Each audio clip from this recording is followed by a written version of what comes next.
You're listening to Inside the Mines with Dante Marsh and Ryan Hyde, a podcast about life, lessons, and whatever the hell else they want to talk about.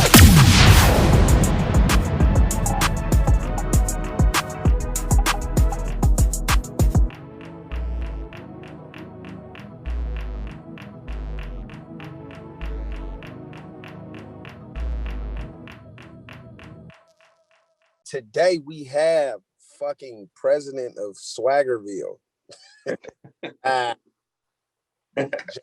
Johnson. What's going on, sir? Hey man, living the dream, baby. Working hard, trying to make sure these kids understand what it takes to get to the level that we played at, because they think they know it all. They think they got all the answers when they don't know nothing behind them. They still wet behind the ears, man. Man, yes. I am loving everything you just said, because I'm in the same boat. You have so much knowledge and experience, and you're trying to impart that on these young people, and for whatever reason, they don't understand, and they don't get it. Working at home. Okay. All right. Hey, I'm see you tonight. Yes, sir. So, Sorry, Dante, that's in every aspect of life too. That's not just football. That's everything. oh, absolutely, and it's just beyond me that if you have someone that has traveled the road that you are embarking on, and it doesn't even have to be it doesn't even have to be sports. It can actually be a banker. It could be the garbage man. It can be a lawyer, a doctor. But in any facet of life, you have people that, in terms of mentorship, if you follow me, like, I don't understand why a person would not listen to every detail that you would have to give them if you've already traveled that road that they're about to embark on. So, Jovon, what you just said, man, is crazy. These young people, they have all the answers, they know it all, and it's like, it's like, who am I, right? So yeah.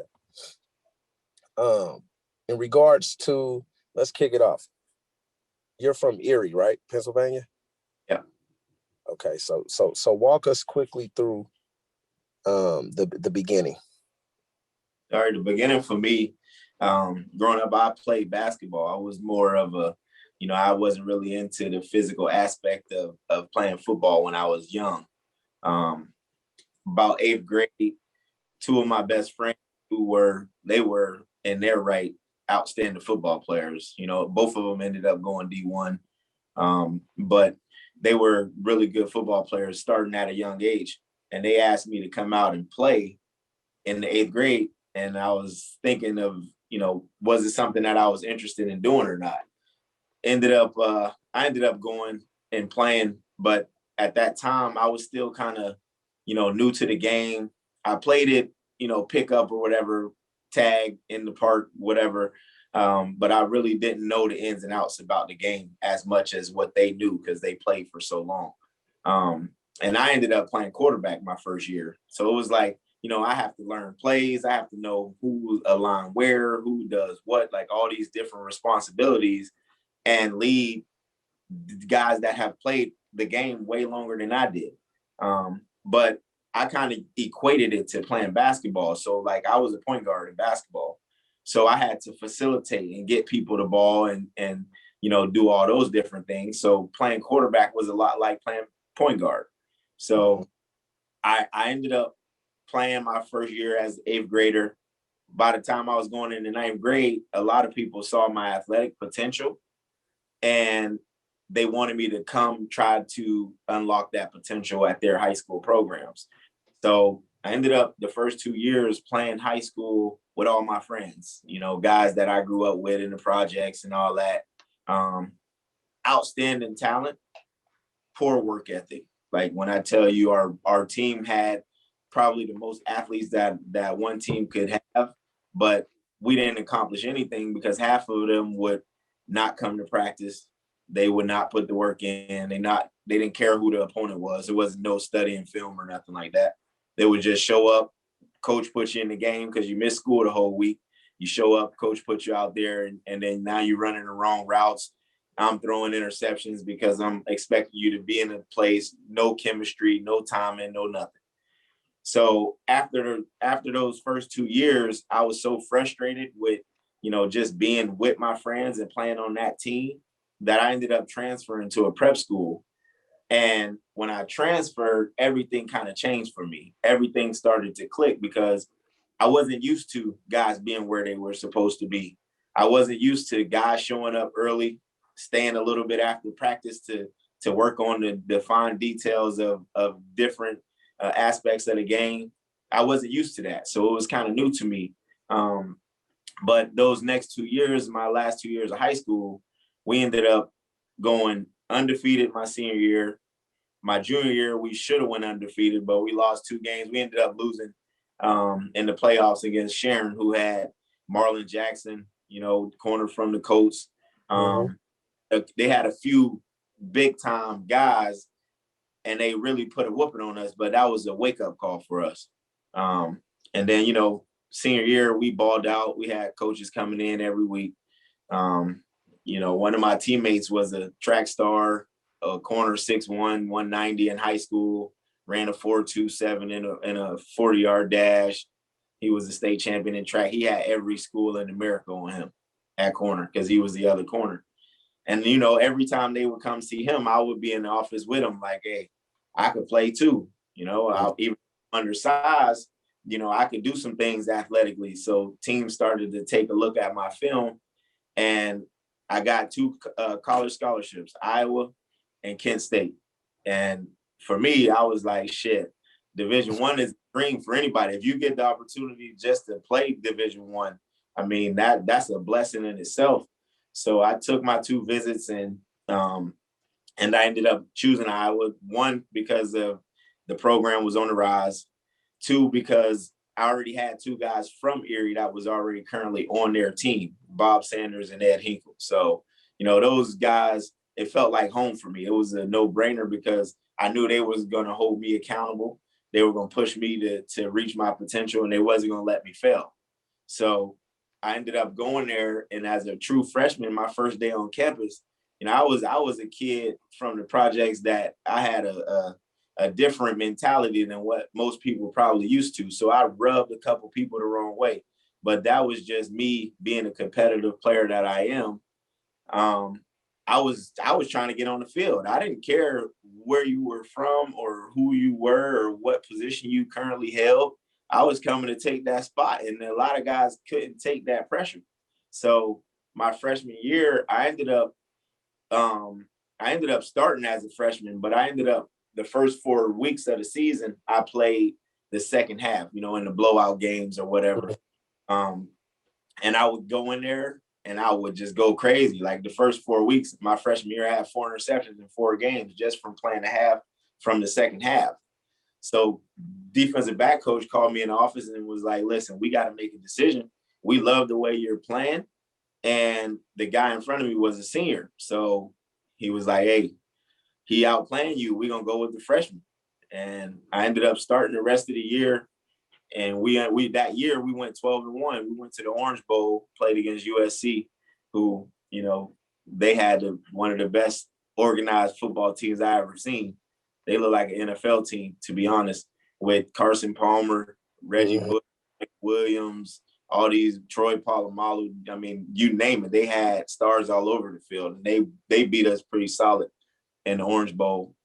And then my sophomore year, I led the Big Ten in interceptions and didn't make all Big Ten first team. I was second team all Big Ten, which again put even bigger chip on my shoulder. They have 4 safeties on the first team all Big Ten team, but of those 4 safeties, they were first or second round draft picks. So you couldn't really be mad at that, but I just felt like if it was supposed to be 2 corners on there, I should have been on there, but they didn't put us on there. But fast forward my career, I mean, second all time in interceptions at Iowa. And, again, I put the work in every day. Even when we had young guys come in, again, like you and me both know, when the young guys come in, they want to take your spot. And, a lot of times they come in with that mentality like we have when we were younger, but they had the mentality like they knew everything. I had the mentality like I'm gonna learn from these older guys, but I'm still gonna push them and try to get their spot. So that was the difference between, because I played in front of some guys that were fucking really outstanding players. But again, when you know it all, you just not gonna accomplish the things you think you're gonna be able to accomplish, because the guy in front of you, he's been there, done that, and he know, experience is a major part of, playing the game at a high level. So, sometimes you just gotta listen, take notes, and then when your time comes, you got to make sure that the guy behind you never get on the field. But then I ended up going to the Jets. My first NFL stint, I went to the New York Jets. I got released 3 times in 6 weeks, and that takes a toll on the person mentally. But I just kept plugging away. Ended up getting a call after the last release from the Jets to the Steelers, and I ended up going to Pittsburgh, playing with a group of guys that were already assembled, that, had a hell of a chemistry, that, they never expected anything less than your best. And, playing with Ike Taylor and Troy Polamalu, Ryan Clark, these guys are perennial Pro Bowl players, like guys that are, showing up to work, ready to get after it. So, they kind of instill that attitude in you and make sure that you show up to work ready to get after it too. So, my 2 years taught me a lot in Pittsburgh. They taught me a whole lot about myself, taught me a lot about being disciplined, doing all the things that don't require no talent at all, just being accountable, showing up on time, making sure that you where you're supposed to be, when you're supposed to be there, knowing your alignment and assignment and stuff, because when you're dependent on to be where you're supposed to be, they're expecting you to be there. There's no in between. Like you can't make somebody else's play. And that's one thing that you learn in the NFL. It's very, very, very, very small margin of error. Like the attention to detail is very minuscule. Like you have to be able to pay attention to details and be where you're supposed to be. Otherwise, you ain't gonna last long. And then a part of it is politics. That's part of the game. No matter where you are, you could be better than the guy. But if that guy got drafted in the second or first round, you might as well forget about taking his spot. He's already invested in him. So that's just how it goes. Then I went to Canada, where, I met guys like you. Again, you guys in BC reminded me a lot of the secondary in Pittsburgh. You had Ryan Phillips, you got Corey Banks. Y'all had a fucking dynasty. Like that was, for us as young players in the CFL, that's what we looked up to. It was like, all right, how can we model our game after what they do in BC? Because y'all won a lot of games, y'all was swagged out every week. How can we incorporate that into our game? That's when we kind of started doing the whole Swaggerville thing.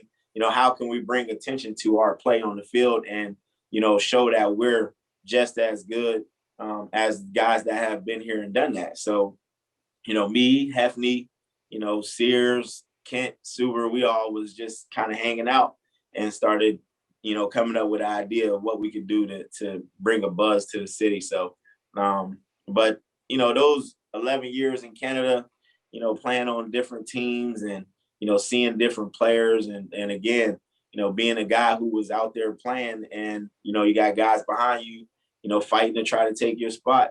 And then when you get to that level, 6, 7, 8 years in, how are you going to create that longevity for yourself? You have to not only play at a high level, but you also got to lead. You got to mentor these young guys, because you never know, they're one play away from being out there on the field with you. So you got to make sure that you got to bring everybody along. And that was that was probably one of the hardest things, as a pro, when you get up there in age. How am I going to make sure that I'm playing at the best of my ability, and then also mentoring and bringing these young guys along? So, those 11 years in Canada definitely, taught me a lot of the ins and outs about coaching, because, as a player on the field, teaching young guys how to be professional players, that was me coaching that. And I knew that I was destined to be a coach at some point. But my best year in Canada, 2011, I honestly didn't think I was going to win the Defensive Player of the Year award. I thought they were going to give it to Hef. He really should. If I could take the trophy and cut it in half, I would give him half of it because his year was better than mine. Like, to be quite honest, his year was better than mine.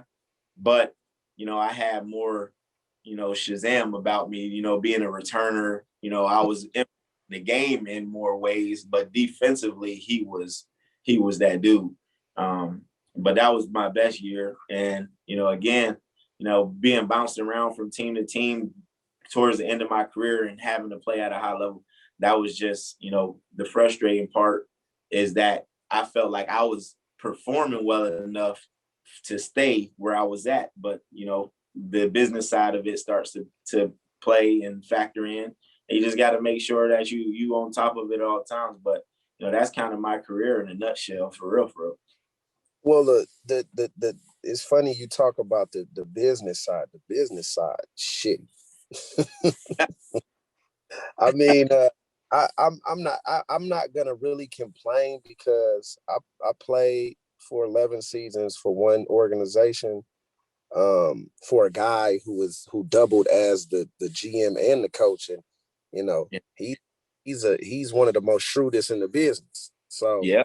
For me to be able to keep getting them paychecks for that long, I must have been doing something right. But yeah, I for me, when you're out there and you're playing and you get to year 4 or 5, year 6 and 7, and you kind of go through that aha moment of, man, the game is slowed down for me. Like I could do this shit in my sleep, right?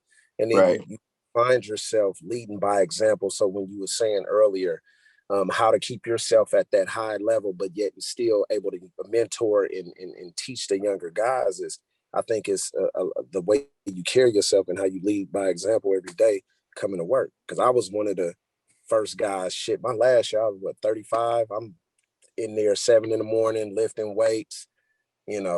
Just being one of the first guys in the building, one of the last to leave. And I think that's how you really, can leave an impact on the younger guys coming through that organization or program.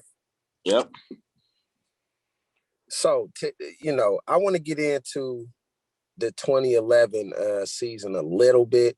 You won the prestigious award, like, because we played y'all in the Grey Cup. Yeah. And it was a home game for us, and we kind of felt as if, y'all younger guys talking a lot of, trash, and you had we seen a lot of us in y'all. I think that's what it was. But let's go through that. Let's go through that season just a little bit in regards to the week in and week out performances, and then leading up to that Grey Cup game. Yeah, so that year in 11, we started out the season on fire. Like, we came out the gates running from week 1 to about we was 7 in the first games. And then toward the middle of that year, we lost the coach who was a mentor to a lot of the black players on our team. Oh yeah, he was in and DC. We kind of tailed off. We ended up going the next 6. We went 2-4 in the next 6 games. And then we kind of got back going. I think it was about right after Labor Day, we had played y'all out in BC. And we had a good game that week. We played well, but it was still a close game. Y'all started to peak at the right time. So, for us, and we flew around. We had fun on the field.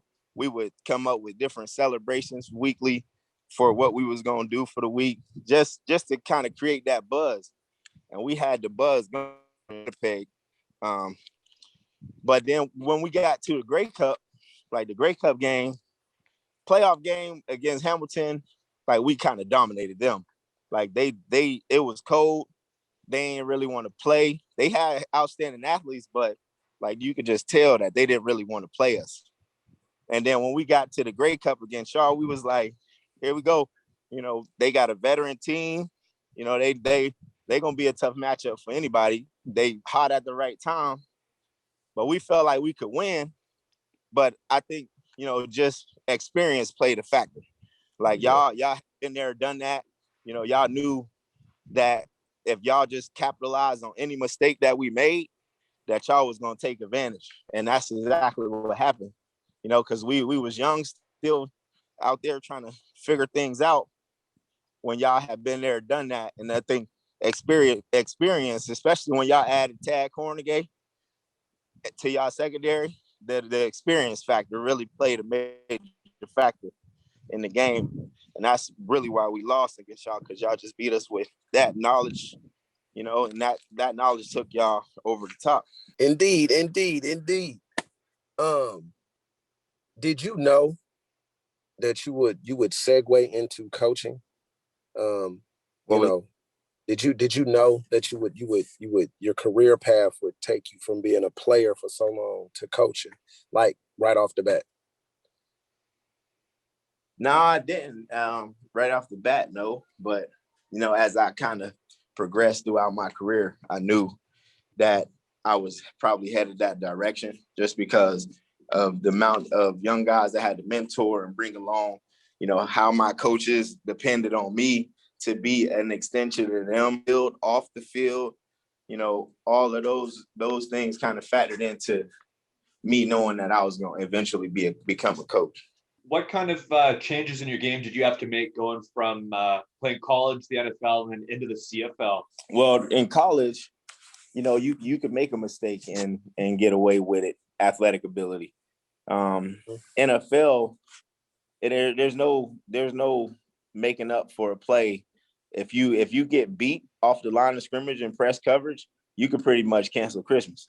You got to be on top of the game at all times in the NFL. Like the margin of error just got slimmer and slimmer for us. When the longer you are in the pro level, it gets harder and harder. So the changes in the CFL was getting adjusted to the rules. Like first and foremost, understanding that a guy, if I'm in press coverage, he can move on the line of scrimmage. That's a major difference where we're not used to that in American football.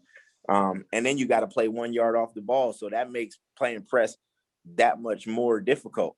But, you know, once we kind of got the American players that go to Canada, once you get adjusted and accustomed to the game and how it works, I mean, I think we all are you know, good enough players to go out there and get it done. It is just a matter of, you know, what you're going to do to separate yourself. Are you going to put the time in?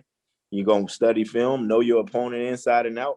Or are you going to go party every weekend and hang out all the time, smoking weed or whatever, doing those type of things off the field that's going to distract you from your ultimate goal, which is getting that paycheck.